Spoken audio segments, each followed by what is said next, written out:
जय गुरु जी शुक्राना, अनंतम शुक्राना गुरु जी की प्यारी प्यारी संगत को जय गुरु जी। मेरा नाम ईशा है, मैं गुरु जी की बेटी हूँ and I am so blessed to be his daughter. मैंने सत्संग पहले कभी शेयर नहीं किया ऐसे, तो अगर मुझसे कोई भूल हो जाए तो मुझे माफ़ करना। मेरी जर्नी 4 साल पहले शुरू हुई थी। मेरी कज़न गुंजन मुझे जलंधर मंदिर ले गई थी। तब मैं गुरुजी के बारे में कुछ नहीं जानती थी। ऐसे ही उसने कहा यहाँ एक गुरुजी का मंदिर है, तुम चलो। तो मैं चली गई। वहाँ जब गई तो बहुत अच्छा लगा, वहाँ का ऑरा बहुत अच्छा था। मुझे ऐसा लगा कि उस चेयर पे ना कोई बैठा है, बट पहली बार गई थी, कुछ जानती नहीं थी। वापस आ गए, चाय प्रसाद पिया, वहाँ से वापस आ गए। 2 साल कोई कनेक्टिविटी नहीं हुई, कभी नहीं पूछा कि कहाँ गई थी, गुरुजी कौन है, किसी कार पे नहीं पड़ा, कभी नहीं देखा। 2 साल बाद फेब में पापा के घर सत्संग हुआ, वहाँ से मेरी जर्नी स्टार्ट हुई, रियल जर्नी जिसको कहते हैं। जुड़े तो पता नहीं कितने जन्मों से हैं, पर जब से जाना तब से 2 साल।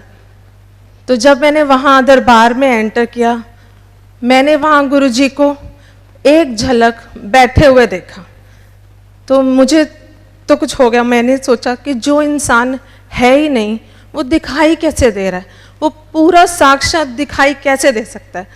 तो वो पूरे 2 घंटे का सत्संग में मैं सिर्फ यही सोचती रही। और कुछ फर्स्ट टाइम की जर्नी थी तो इतनी नॉलेज भी नहीं थी कि गुरुजी क्या हैं, कौन है। तो फिर घर आ गए, तो घर आके यूट्यूब पे सर्च करना शुरू कर दिया। गुरुजी के बहुत सारे सत्संग देखे। जब भी सत्संग देखती थी सिर्फ रोती थी, बहुत रोती थी। अब तो ऐसे हो गया था, घर में रूम से बाहर निकलती थी तो सब पूछते थे सत्संग सुन के आ रही है। तो 10 दिन 15 दिन ऐसे ही बीत गए। तो मैंने गुरुजी को कहा, मैंने कहा गुरुजी अगर मैं आपसे जुड़ रही हूँ, आपकी संगत बन रही हूँ, तो इतना रो क्यों रही हूँ। तो ऐसे ना अंदर से एक आवाज़ आई, कमांडर अंकल ने पूछ। तो मुझे नहीं पता था कि गुरुजी बात करते हैं, कोई टेलीपैथी होती है, पर मुझे फिर भी लगा पता नहीं मेरी आवाज़ है जो मुझे सुनाई दे रही है। तो मैंने अपने पापा को कॉल करके बोला, मैं कहा आप कमांडर अंकल का नंबर दे सकते हो मुझे। उन्होंने मुझे अंकल का नंबर दिया। मैंने अंकल को फ़ोन किया, मैंने कहा अंकल मुझे नहीं पता गुरुजी बात करते हैं कि नहीं, पर एक आवाज़ सुनाई देती है, कमांडर अंकल ने पूछ ले। तो अंकल से मैंने पूछा मैं इतना रो क्यों रही हूँ, मतलब I don't want to cry but I am still crying. तो अंकल ने कहा वैसे तो गुरुजी की संगत कभी ना रोए, पर शायद आपने जन्मों से अपनी फीलिंग्स किसी के साथ शेयर नहीं किए, शायद इसलिए आप रो रहे हो। वो आंसर भी गुरुजी का ही होगा जो अंकल के थ्रू मुझे मिला। वहाँ से मेरी जर्नी बढ़ी। बस धीरे धीरे धीरे धीरे मेरा रोना ज़रूर कम हो गया, पर मुझे गुरुजी की तरफ मेरी जर्नी बढ़ने लग गई। तो जैसे जैसे मैं यूट्यूब पे बहुत सत्संग सुनती रहती थी, सब कुछ था, तो मुझे एक दिन लगा कि क्यों ना गुरुजी का एक स्वरूप मैं अपने घर ले आऊँ। गुरुजी मेरे घर भी आए। तब तक ये जान लिया था कि गुरुजी का स्वरूप गुरुजी का खुद आना है।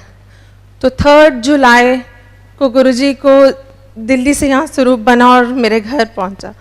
जब गुरुजी आए तो उन्होंने मुझे इतना ब्लेस किया, अमृत वर्षा हुई, जिसके बारे में सिर्फ यूट्यूब पे देखा था और सुना था, अपनी आंखों से नहीं देखा था।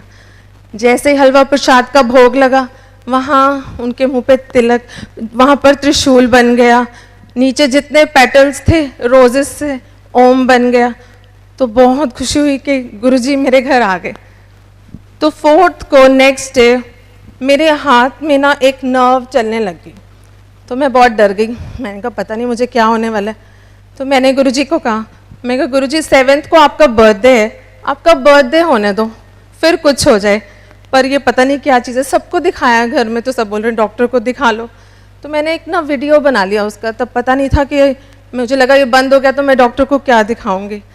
तो पूरा दिन वो चलता रहा, बड़ी परेशान होगी पता नहीं क्या हो रहा है। तो नेक्स्ट डे वो बंद हो गया, और जब बंद होने से थोड़ी देर पहले मुझे एक आवाज़ सुनाई दी, जदों टैटू बनवाने हो तो दर्द नहीं होता, जो मेरा ओम बन रहा है तो तेन दर्द हो रहा है। तो मुझे समझ आ गया कि कुछ तो है। तो मैंने अपने हाथ में देखा तो वहाँ एक पूरा ओम बन गया जो आज भी है। गुरुजी ने मुझे मेरे हाथ में ही ओम ब्लेस कर दिया। इससे प्यारी ब्लेसिंग्स मुझे नहीं लगता मुझे कभी मिल सकती है। वैसे मेरी जर्नी तब से और बढ़ती चली गई।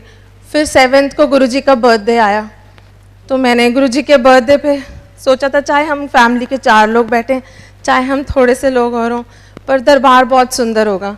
बहुत सुंदर दरबार बना। तो दरबार में वही ह्यूमन नेचर होती है ना, मांगने की आदत नहीं जाती। तो जब गुरुजी का केक कटा तो मैंने कहा गुरुजी अगर आपने केक काट दिया है ना तो इतने सारे रोजेज़ हैं ऊपर, आप एक फ्लावर गिरा दो नीचे, मुझे पता लग जाएगा कि आपने मेरा केक काट दिया। तो मैंने सिर्फ अभी बोला ही था और ऊपर से 2 फ्लावर्स गिर गए। तो पीछे से मेरी बुआ पापा सब बोल रहे हैं वो देखो फ्लावर्स गिर रहे हैं ऊपर से। मैंने कहा आपके लिए फ्लावर्स गिर रहे हैं, मेरा आंसर है। इतनी जल्दी कौन सुनता है? कोई नहीं सुनता, गुरुजी के सिवा तो कोई नहीं सुन सकता। तो ऐसे ही जर्नी बढ़ती चली गई। मेरी मदर इन लॉ को एक प्रॉब्लम हो गई, trigeminal neuralgia, it's a nerve disorder. बहुत पेन में वो थी, बहुत ही पेन में। मैं गुरुजी से दिन रात अरदास करती थी, गुरुजी मम्मा को ठीक कर दो।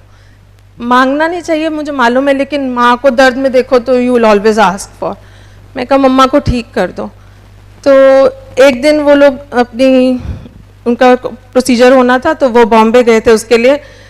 तो मैं सो रही थी दोपहर को 1:30 बजे, तो गुरुजी ने मुझे उठा दिया, बोल रहे चल मैं तेरी माँ नाल चले आ देख। तो मैं उठ गई, मैंने पापा को फ़ोन किया तो पापा ने बोला वो उनको ना अभी अभी ऑपरेशन थिएटर में ले गए। तो जब मम्मा वहाँ से लौटी तो मुझे तो बता दिया था गुरुजी ने कि मैं साथ जा रहा हूँ। जब वो वहाँ से आए तो उन्होंने मुझे बोला ईशा जब उस मशीन में मैं गई ना तो मुझे लगा कि मैं ये प्रोसीजर करा ही नहीं सकती। और उतनी देर में एक वाइट लाइट आई, गुरुजी का स्वरूप दिखा और डॉक्टर कहता है द प्रोसीजर इज़ डन। ऐसे हैं हमारे गुरुजी। मतलब आप देखो ऐसे कैसे हो सकता है, वहाँ मुझे उठा रहे हैं और उधर उनको इतना ब्लेस कर रहे हैं। इतना ही नहीं, उन्होंने जब मैं बड़े मंदिर गई उनका शुक्राना करने तो फिर वहाँ पर गुरुजी का स्वरूप लगा हुआ था। मैं अपनी मदर के साथ गई थी तो मम्मा कहती है ईशा पीछे देखियो गुरुजी का नया स्वरूप है और फेस पे इतनी लाइंस हैं, ये कैसे पॉसिबल है? मैंने पीछे मुड़ के देखा, पूरे फेस पे इतनी सारी लाइंस। तो मैंने जैसे ही टर्न किया तो गुरुजी ने मुझे बोला देख तेरी माँ नू ठीक कर देता है, 10% तो उन्होंने कटने पैने, 90 मैं ले ले। और वो वही नर्व्स थी, वही साइड थी जिस साइड मेरी मदर इन लॉ को इतना पेन होता था। और जब जाने लगे बड़े मंदिर से पलट के देखा तो कोई लाइन नहीं थी फेस पे, कोई भी चीज़ नहीं थी। ऐसे गुरुजी ने इतना ब्लेस किया है, बहुत ब्लेस किया है। मतलब एक गुरुजी की संगत है प्राची, मैंने उसे सिर्फ यूट्यूब पे देखा। सुनती तो मैं बहुत सत्संग हूँ, लेकिन जब भी उसका सत्संग सुनती उस पर बहुत प्यार आता था। तो मैं गुरुजी को कहती थी क्या कनेक्टिविटी है इसके साथ? तो कहते थे पिछले जन्म आदि बहन है, कदे ना कदे मिलेगी। आज तक बात नहीं हुई है, मिली नहीं हूँ, पर जानती हूँ क्योंकि गुरुजी ने बोला है तो कुछ तो है। तो एक दिन ना हमारे यहाँ मंथली सत्संग होता है सीवन में, तो वहाँ मैं गई तो मैंने गुरुजी को कहा, मैंने कहा प्राची को तो इतने बटरफ्लाई रूप में दर्शन देते हो, मुझे तो कभी नहीं दिखाते, मुझे भी कभी दर्शन दे दो ऐसे। मेरे बोलने की देर थी और रूम के अंदर सत्संग हो रहा है, बटरफ्लाई कहाँ से आ सकती है? इतनी सुंदर बटरफ्लाई गुरुजी के स्वरूप पे आके बैठ गई। तो मैंने सोचा फटाफट से पापा को भी बोल देती हूँ, पापा देखो गुरुजी के। तो जितनी देर में बोलती उतनी देर में वो चीज़ ख़त्म हो गई। मैंने कहा ये तो गलत बात है, इतनी सी झलक से तो मेरा दिल ही नहीं भरा। आप बिलीव नहीं करोगे, मैंने सिर्फ बोला और वो बटरफ्लाई फिर से आ गई। ऐसे इतना तो मुझे लगता है गुरुजी के सिवा तो कोई सुन ही नहीं सकता। और मैं शुरू से ना शिव भक्त हूँ, 7 से 16 सोमवार के व्रत रख रही हूँ। जब गुरुजी से जुड़ती चली गई तो बड़ा लगता था कि भोलेनाथ को मानती हूँ, अब इधर इतना अट्रैक्ट हो गई हूँ, तो थोड़ा दिल में फिर भी कहीं ना 1% था।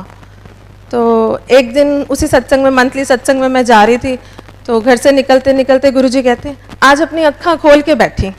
तो मैंने सोचा मेरी नींद का टाइम तो है नहीं, पता नहीं क्यों कह रहे हैं ऐसे। तो मैं वहाँ गई, मुझे इतनी नींद आ रही थी, इतनी नींद, पता नहीं जैसे गुरुजी ने क्या कर दिया। मैं कहा गुरुजी यहाँ पर ऐसे मत सुलाओ।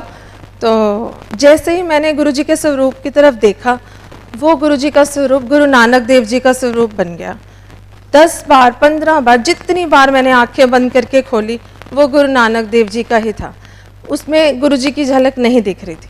थोड़ी देर बाद दूसरे स्वरूप की तरफ देखा तो वहाँ पूरे मत्थे पर भोलेनाथ नज़र आ रहे थे, फिर शिवलिंग नज़र आ रहा था। मुझे लगा पता नहीं नींद आ रही है या वहम हो गया। मेरी मदर साथ बैठी थी। 2 घंटे बाद जब सत्संग खत्म हुआ, मैं कहा मम्मा आपने आज गुरुजी के मत्थे पे कुछ देखा है? कहते 2 घंटे से बैठी हूँ, एक शिवलिंग नज़र आ रहा है। तो एक आवाज़ आई, जिन्हों मंदी है वही मैं हाँ, तो फिक्र ना कर मैं ही तेरा शिव हाँ। इतना क्लियर आंसर मुझे उन्होंने दे दिया। उसके बाद कभी टर्न ही नहीं किया, कभी सोचना ही नहीं पड़ा कि कहीं और हो। अभी नवरात्रे थे तो मैंने व्रत रखने अब छोड़ दिए। पहले रखती थी सोमवार के, अब छोड़ दिए। जब से गुरुजी से जुड़े, वो कहते थे कि रख सको तो रखो, ना रख सको तो मत रखो। तो नवरात्रे पे मैंने गुरुजी को रोज़ तिलक करती हूँ। तो जैसे ही तिलक किया, उस पर माँ लिखा गया अपने आप। तो मैंने कहा इतना क्लियर माँ, मैंने अपनी कज़न को पिक्चर्स भेजी, सबको भेजी, सारे कहती तो माँ लिखा है। तो मैंने वो पूरे नवरात्रे वो तिलक चेंज नहीं किया और नवरात्रे के व्रत भी रखे और जोत भी जलाई, लेकिन जोत गुरुजी के आगे ही जलाई। मेरी माँ भी वही, मेरा प्यो भी वही। मैंने गुरुजी एक तरफ जुड़ लिया है, मतलब गुरुजी से ऊपर मुझे तो लगता नहीं दुनिया में कुछ है। और कहते हैं गुरुजी के ड्रीम्स में आना गुरुजी का सच में आना होता है। मुझे गुरुजी ने 3 बार ड्रीम्स दिखाए। पहला ड्रीम, मेरी बेटी है 6 इयर्स की, उसके स्टमक में बहुत पेन रहता था। तो हमने एक दिन उसको पटियाला दिखाने जाना था। तो जिस दिन जाना था उससे 1 रात पहले मुझे ड्रीम आता है गुरुजी का। गुरुजी बैठे हैं और इनायत को अपनी लैप में रखा हुआ है और मेरा सपना ख़त्म हो जाता है। मुझे समझ आ जाती है कि गुरुजी ने इनायत को ब्लेस कर दिया। नेक्स्ट डे हम गए दिखाने, अल्ट्रासाउंड हुआ, एक्सरेज हुए, रिपोर्ट्स बिल्कुल नॉर्मल, क्योंकि वो ऑलरेडी ब्लेस कर चुके थे। दूसरा सपना आया मुझे मेरी मदर इन लॉ का। जब ये गुरुजी का जो मैंने आपको बताया, उससे पहले मैंने देखा घर में सब रो रहे हैं, सब रो रहे हैं, सब कपड़े वाइट पहने हैं और वहाँ मेरी मम्मा की डेड बॉडी पड़ी है। तो मैं डर गई, मैंने कहा पता नहीं क्या हो गया। तो उधर से गुरुजी नज़र आते हैं और बोलते हैं जा तेरी माँ नू लाइफ ब्लेस कर देती। कौन दे सकता है लाइफ? रब के सिवा कोई नहीं दे सकता। मुझे मालूम है हमें उन्होंने क्या दे दिया। वी कैन नेवर बी, हम इतना थैंकफुल हैं उनके लिए, मैं बता भी नहीं सकती। सारी ज़िंदगी शुक्राना करें तो कम है। थर्ड सपना देखा, मैं इंस्टाग्राम पे हमेशा देखती थी, एक कपल है, उसमें एक गर्ल एज अ ब्राइड है और उसको गुरुजी तिलक कर रहे हैं अपने हाथ से। मैं कहती थी कितनी लकी है, इसकी मैरिड लाइफ कितनी अच्छी होगी ना, जिसको गुरुजी ने खुद अपने हाथ से तिलक कर दिया। और फिर देखती थी कि लोग चरण सेवा करते हैं, सोचती थी कितनी अच्छी और कितनी लकी है वो पुरानी संगत जो गुरुजी की चरण सेवा कर पाई। उस दिन सपना आया वेरी अर्ली मॉर्निंग, वहाँ गुरुजी बैठे हुए हैं, बहुत थोड़ी सी संगत है, तो गुरुजी की चरण सेवा कर रहा है कोई। मैं धीरे से पास जाके बोलती हूँ गुरुजी मैं कर लूँ? तो कहते हाँ कर ले, मतलब बहुत प्यार से नहीं पर कहते कर ले। तो मैंने थोड़ी देर चरण सेवा की, फिर एक डब्बी उठाई, उन गुरुजी ने तिलक लिया और मेरे मत्थे पे लगा दिया और मेरा सपना ख़त्म हो गया। गुरुजी से सिर्फ मैंने एक दिन अरदास की थी कि काश ऐसा हमारे साथ भी होता, और देखो उन्होंने मुझे ड्रीम में वो सब कुछ दे दिया जो मैंने सोचा। मेरे पास सत्संग बहुत है, बहुत ही है डेली का एक सत्संग है। अब तो गुरुजी के नाम से ही दिन की शुरुआत होती है और गुरुजी के नाम पे ही ख़त्म होती है। मैं गुरुजी से एक चीज़ हमेशा मांगती हूँ कि मुझे ना संगत जोड़ने की सेवा बख्शना। हमेशा जब से मैं जुड़ी हूँ मैं हमेशा यही कहती हूँ कि मुझे आपके गुणगान गाने का मौका मिले। एक दिन जब मैं देखती हूँ यूट्यूब सब सत्संग कर रहे हैं, तो मेरे दिमाग में थॉट आया, मैं कहा मैं कभी कैमरा फेस करूँगी, मैं गुरुजी का गुणगान कभी ऐसे कर पाऊँगी। और दिन very next day commander uncle का मुझे फ़ोन आता है, कहते हैं आप एनुअल सत्संग होगा गुरुजी का 25 को और आप वहाँ सत्संग करेंगे। मैंने कहा गुरुजी ऐसे तो कैसे मैं आपका शुक्राना करूँ ना, मतलब एक पल भी नहीं लगता और ऐसे हो जाता है।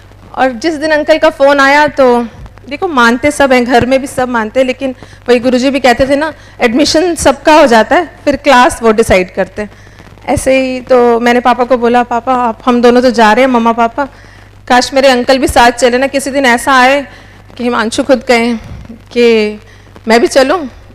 एंड नेक्स्ट मॉर्निंग, ये तो मैं अपने पापा से रात को बोल रही थी और गुरुजी से अरदास कर रही थी, नेक्स्ट मॉर्निंग चाय पीते सुबह वो मुझे बोल रहे हैं क्या मैं भी चल सकता हूँ? I was like my god Guruji, इससे ज़्यादा खुशी तो मुझे कभी नहीं मिल सकती. And today is here. I am really thankful to Guruji for everything. बहुत बहुत शुक्राना है. मतलब मेरी बुआ, चाचा के घर, पापा के घर, गुरुजी ने मुझे बोला अपने पापा के घर तूने दरबार बनाना है, सब कुछ तू करेगी. मैंने हर चीज़ किया, दरबार बना है वहाँ बहुत सुंदर. और हमेशा मैं ही चेंज करने जाती हूँ गुरुजी का चोला. जब भी चेंज करने जाती हूँ एक बटरफ्लाई वहाँ एंट्रेंस पे मिलती है.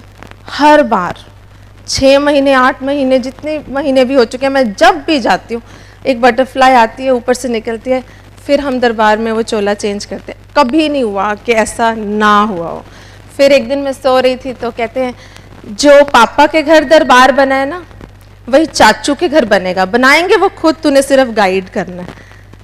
फिर वहाँ पर जब मैंने पापा के घर के लिए चेयर सिलेक्ट की थी तो वहाँ 2 चेयर्स थी, तो मैंने उनको बोला था नहीं एक ही चाहिए मुझे. और 10 दिन बाद ही मैंने उनको फ़ोन करके बोला नहीं वो दूसरी चेयर भी हमारे ही घर आएगी, प्लीज़ उसे सेल मत करना. गुरुजी एक एक पल आपको गाइड करते हैं, एक एक पल. और जैसे मैंने कहा संगत जोड़ने की सेवा मांगी है, तो ऐसे ही संगत जुड़ रही है.